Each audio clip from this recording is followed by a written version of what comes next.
TurboTax Live matches you with a tax expert who is right for you. What if I work in London, live in New York, and shot a Super Bowl commercial in Los Angeles? I can sort that all out for you. Get matched to your tax expert with TurboTax Live. We got 15 seconds. Reshoot. Queen Latifah and Jada, how they're setting it off on The Equalizer. We've got your first look. Jada, you know, we like this. Set it off, girls trip, those two together are just simply magic. It makes my heart happy to see them together on the screen. You know what else makes my heart happy? These two. Congratulations, Niecy Nash and her wife, Jessica Betts, on their Essence magazine cover. It's on stands March 1st, and only we can take you behind the scenes. And happy birthday, Niecy. Happy birthday. Bye, everybody. Happening now. Still chilly outside, but temperatures will eventually rebound. You'll just need a bit of patience. I'll be back to let you know what that means for the weekend and beyond in just a bit. The world on alert after Russia's invasion of Ukraine. We have a reaction from the White House and how this conflict is affecting prices at the gas pump. Plus, a piece of San Antonio history is gone due to an overnight fire. What this means for people who are trying to preserve that historic building. The news at 5 starts right now. Our forces are not and will not be engaged in the conflict with Russia in Ukraine. First at 5, President Joe Biden reassuring Americans we are not going to war with Russia. But the U.S. effort to stop Russia from further attacking and invading Ukraine doesn't stop there. Today, President Biden announcing new sanctions for Russia, targeting its pocketbook, businesses, and banking. Our Myra Arthur joins us now. Okay, Myra, a lot of different pieces in all this. What's next? So let's talk about what we know right now. President Biden announcing those sanctions for what he is calling this unprovoked, unjustified attack. These sanctions do target Russia's financial institutions, but also its military. Now, the president says this is going to take some time. And though there are not U.S. weapons or tanks on the ground in Ukraine, President Biden believes that ultimately these sanctions may be just as powerful. The Russian military launched more than 100 ballistic and cruise missiles into Ukraine last night. President Biden says with that, President Putin declared his war. Putin's aggression against Ukraine will end up costing Russia dearly, economically and strategically. We will make sure of that. A senior defense official tells ABC News the president is sending an additional 7,000 troops to Germany to reassure NATO allies. He's also meeting with his counterparts of the G7.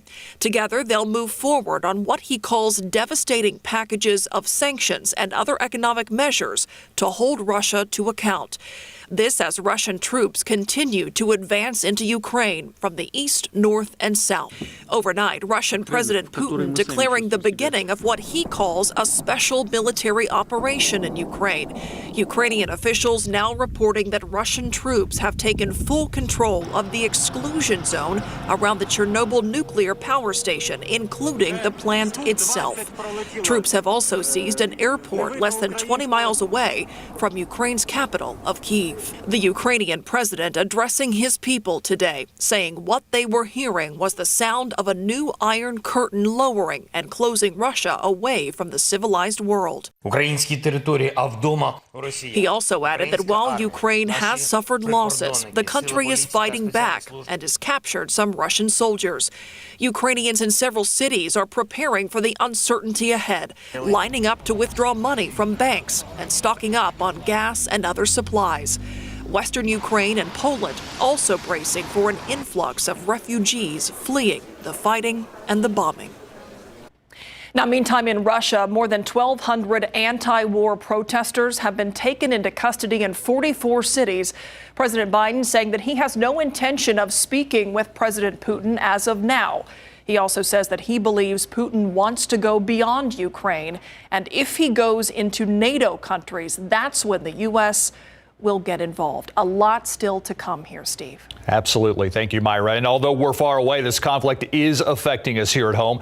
Gas prices expected to go up because oil prices are climbing, up even farther than they already have. Today, they're at more than $100 a barrel. They haven't been that high since 2014.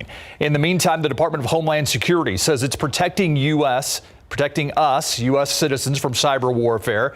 DHS is paying close attention to computer networks that affect things like the electrical grid, banks, mobile networks, water treatment facilities, and oil and gas pipelines. The oil prices will be the most immediate effect because they will filter through to gasoline prices, fuel prices, and that will lead to a pinch essentially on consumers' pockets in an environment where we've already seen very high inflation affect consumers' ability and willingness to spend. Also taking a hit, the U.S. stock market. The Dow dropped more than 700 points this morning after Russia's invasion of Ukraine before closing up at the close of business. Meantime, out of Ukraine in the nick of time, a special needs Ukrainian child getting care after being adopted by a San Antonio couple in just the last week. The 4-year-old boy has been in intensive care here ever since, but his journey from now war-torn Ukraine probably saved his life. Jesse Degollado now with a story that sounds like it could someday be a movie.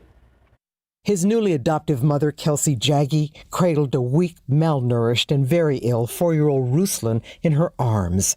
Born with cerebral palsy, he'd been at a Ukrainian orphanage soon after his mother abandoned her special needs baby.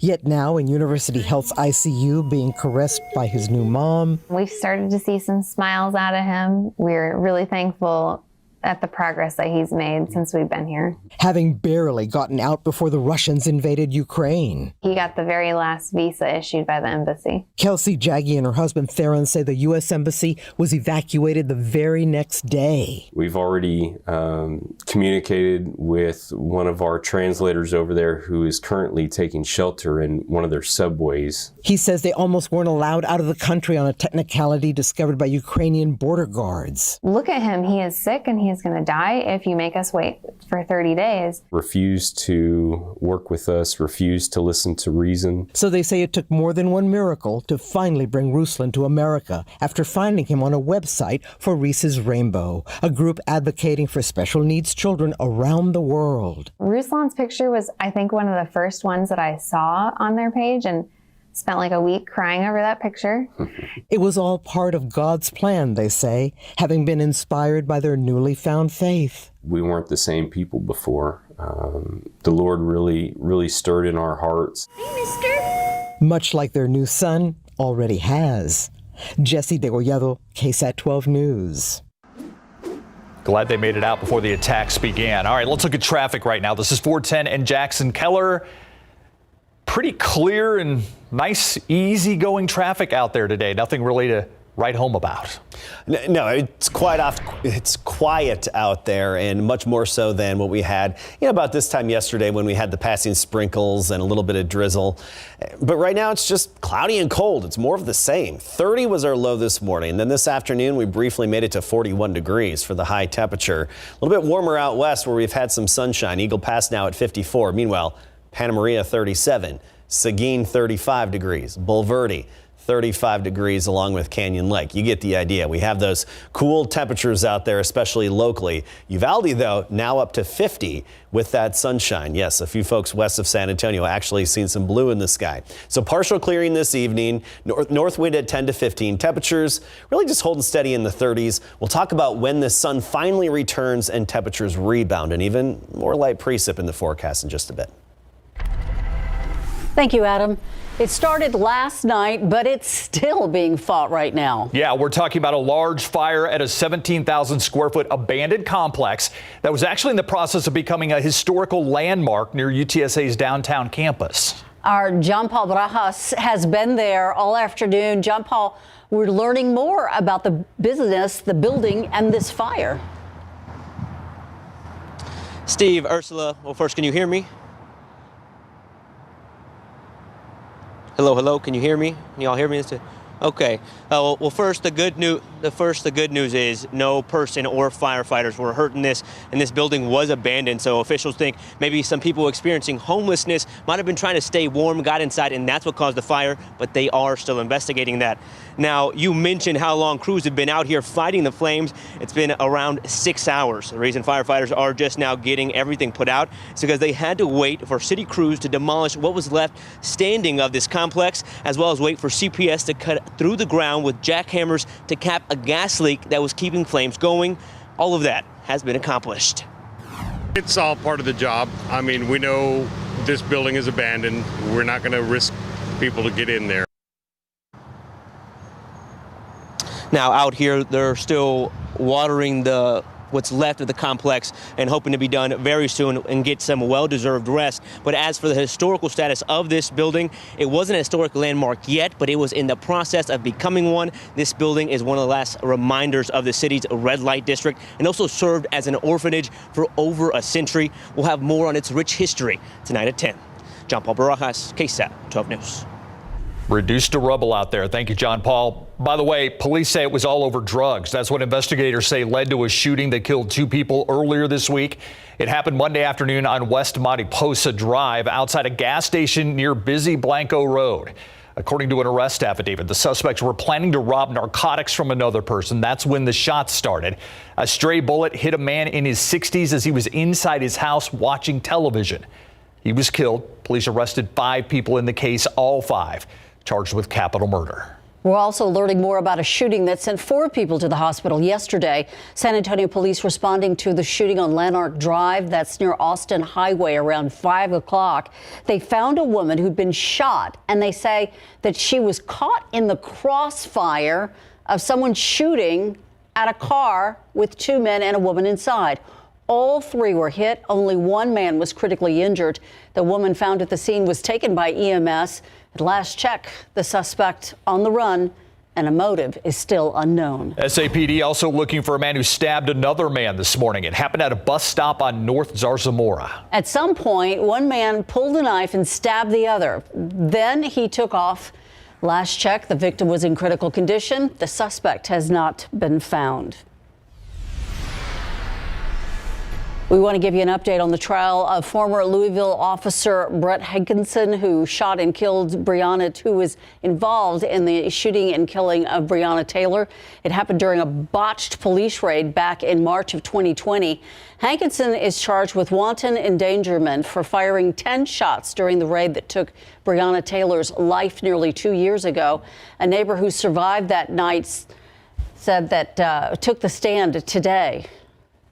Like 1 or 2 more inches and I would have been shot, which kind of upsets me because I think about it all the time and I'm like, my son would have never even got to meet me. I would have never even got to meet my son. Hankinson is the only officer involved in the raid on Breonna Taylor's apartment to face criminal charges. His attorneys say that he was simply doing his job, defending his fellow officers conducting the raid. Checking in on the daily COVID numbers, Metro Health actually reporting 228 new cases, 8 more deaths. The 7-day average continues to fall. It's now at 323. 448 COVID patients remain in our hospitals. 113 are in the intensive care units. 58 are on ventilators. It's still ahead why several district attorneys in Texas are defying a directive from Governor Greg Abbott. It deals with transgender health care and children. We'll tell you more coming up. Plus, one large U.S. bank leading the way, helping customers when Citigroup plans to be done with those nasty overdraft fees. Next. I'm Myra Arthur here in the KSAT newsroom with a look at stories that we are working on right now for 6 o'clock. Ukrainian families living right here in San Antonio are feeling the impacts of the Russian invasion of their home country. Those families meeting today on the steps of San Fernando Cathedral, standing together against these Russian attacks. And they're pleading for help for their loved ones. We'll tell you about their concerns and their fears as their family and their friends remain in danger. Plus, the Grand Hyatt downtown possibly changing hands. This hotel has 1,000 rooms right next to the Henry B. Gonzalez Convention Center, but the land it sits on is owned by the city. So selling this hotel would need city council approval. City staff thinks this could be a win-win. We're going to explain why. Plus, the rodeo semifinals beginning tonight, and Alicia Barrera takes us behind the scenes to meet the 2 cowboys making a living fighting bulls. They put their lives on the line to entertain thousands every single night at the San Antonio Stock Show and Rodeo. Those stories and more coming your way at 6 o'clock. Those guys have to tell, I bet. Thank you, Myra. All right, do you bank with Citigroup? It's getting rid of overdraft fees, making it the first large U.S. bank to do so. Those fees, including those charged for insufficient funds and overdraft protection. Overdraft fees have been highly criticized for unfairly punishing those who can least afford it. Citi says the fees will be gone by summer. Several Texas district attorneys defying a directive issued by Governor Greg Abbott and Attorney General Ken Paxton. The directive is about transgender health care, children, and alleged child abuse. This week, Paxton issued an Attorney General's opinion deeming that gender-affirming treatments for children are child abuse. Governor Abbott cited that opinion in a letter to the state's Family and Protective Services Department and directed it to investigate gender-affirming care providers. But Bexar County District Attorney Joe Gonzalez and DAs in 4 other counties refusing to do that. They call the directive un-American. In a statement, they say they, quote, will not irrationally and unjustifiably interfere with medical decisions made between children, their parents, and their medical physicians, end quote. Looking outside with live cam, this has been pretty much the story all day, except we don't have the little drips on the camera. Yeah, yesterday at this time we did. We had the passing drizzle and a few sprinkles, and actually our ceilings have risen a little bit, so the base of the clouds is up about 1,000 feet, which bodes well for a lack of any drizzle out there right now. And even tonight, I think, even some clearing west of San Antonio. We'll get to that in a bit, but gray and cold basically through Saturday. Back into the 50s by Sunday, then sunny and warmer on Monday. So if you don't like this weather, we need some patience. I know it'll take a few more days, but by early next week, it's going to be very different. But right now, 39 degrees, dew point of 33, cloudy, cold out there, temperatures well below average for this time of year. Most of the state feeling the chill. Still 29 in Abilene, 30 Dallas, 38 Junction. A little bit warmer in West Texas at elevation, actually helping them out. Alpine 51, El Paso at 58. But you look even in our area, Uvalde 50, Carrizo Springs 52, Del Rio nearly 60 degrees. A little bit of sunshine goes a long way. We had some clearing from the west to the east this afternoon, and that was really helping out locations like Del Rio, Brackettville, Uvalde, Eagle Pass, Carrizo Springs, bumping their temperatures up a little bit. And these clouds will clear a bit tonight to about I-35. And then shortly after sunrise tomorrow, the clouds quickly take over again. So despite a little bit of clearing in parts of our area, tomorrow is going to be, by and large, another great day. And temperatures tonight just falling down to near freezing for the most part. We're expecting about 31 Hondo, 32 Gonzales, up to maybe 34 Carrizo Springs, in and around San Antonio, about 32, and some 20s in the hill country. But look at this for tomorrow afternoon. We're anticipating another afternoon right near 40 degrees. That's 39 in Kerrville, 43 Pleasanton, 40 for Stone Oak and Helotes, 43 Elmendorf, but only 39 Timberwood Park and Bernie. So feeling the chill again tomorrow and Saturday. No different Saturday, even a little bit of dampness on Saturday at 42 degrees. Sunday 57, and there you go. If you're waiting for the warmer temperatures, a return to what's closer to average for this time of year. Monday, that's your day, upper 60s, near 70, and we're going to be there for most of next week. So big change next week compared to what we've had most of this week. Quiet across the state right now. We just have some areas of clouds and, of course, the colder temperatures that we just talked about. I am anticipating a few sprinkles and some drizzle along the Gulf coastline and some of our coastal communities along the coastal plain, Lavaca County, DeWitt County, Victoria County, Goliad, those areas. Otherwise, the clouds quickly move back in tomorrow morning, and then I think all of us will have a few more sprinkles for the second half of the day tomorrow. Not much in terms of moisture, just a few sprinkles and some drizzle late tomorrow night, then off and on through our Saturday. And Saturday probably picking up in coverage a little bit as well. Notice our futurecast showing a little more expanded coverage of that light rain activity. Despite having some dampness Friday and then especially into Saturday, accumulations are going to be limited. I mean, we're talking maybe 1/10 of an inch here and there. That's about it through that whole time frame. Obviously, we could use the rain. Here's the latest drought monitor, updated every Thursday. Dimmitt, LaSalle, McMullen counties still within the extreme drought category. And this is where we have the most pronounced drought in our area. And across the state, 79% of Texas is considered in drought. Just a few sprinkles late tomorrow from 32 in the morning to 40 degrees in the afternoon. That's the best we can do. Sunday, some gradual clearing. Yes, Saturday, a damp and cold day, 42, some sprinkles. By Sunday, clearing late, closer to sunset and at 57. Oh, Sunday looks so much better. Thank you. All right, the Spurs are really not that far out of the 10th place, which is the play-in.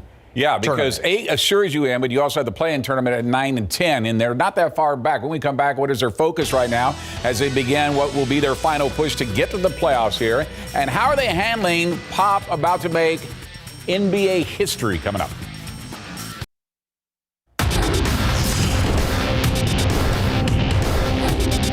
I'm excited. You know, we got these 23 games. We're going to leave it all out there, and we'll see what happens. Spurs are off on their final push to the playoffs in big board sports.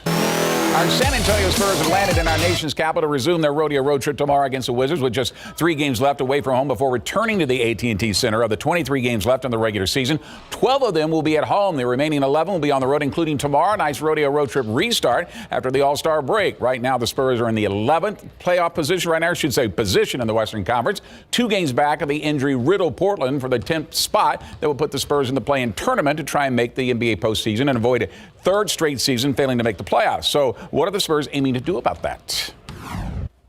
Make a push. I mean, I feel like we're good enough to be in the playoffs, and that's our goal. Be in a playing game and be able to get into the playoffs and, make some noise. I think bringing in just recognition and, how many TV games have we had? That's a big deal to us. You know what I'm saying? So to be able to be in the playoffs, be able to be in playing games and be able to get that publicity and just have our names out there and for people to see, we're a talented group and we're competing every night. So playoff run for sure. All right, the Spurs will have to make that push for the playoffs while dealing with the spotlight from the national media, since head coach Greg Popovich is now only 3 wins away from becoming the all-time winningest coach in NBA history, and all those with the same team. I think it's a huge moment for NBA. Like everyone's been saying, I've been saying since I've been here, I know everyone else been saying he's the greatest coach there's ever been, in my opinion. So to be able to be a part of such a huge accomplishment, it's exciting for me. So we're trying our best. Every single game we're kind of going there, let's get these wins for Pop. Let's get these wins to, make it to the playoffs and so on. But we're excited. Coach Pop's a little bit different. He's one of the most humblest dudes, and he doesn't want all the recognition and congratulations, but he deserves it. So we're going to try our best to give it to him. All right, and maybe get down to 2 tomorrow when they take on the Wizards. Pro football coverage, powered by Davis Law Firm. And as we first told you on the IB last night, former Cowboys quarterback Troy Aikman is close to leaving Fox for Monday Night Football booth with ESPN with a contract equal to or greater than Tony Romo's 10-year, $180 million deal with CBS. In fact, he's in San Antonio right now as we speak, promoting his new 8 beer, throwing out samples. Get it? Throwing out samples. I got it. Got it. It's good. It's a good one. Yeah, thanks. Yeah. Sort of. I like it. We'll be right back. Another gray cold day tomorrow, 32 in the morning and only 40 in the afternoon. Very similar on Saturday, but a little more sprinkle activity throughout the day on Saturday. Dampness, but not accumulating too much. And watching the Hill Country Saturday morning for a light freezing drizzle possible. Warmer next week. Thanks for watching the News at 5.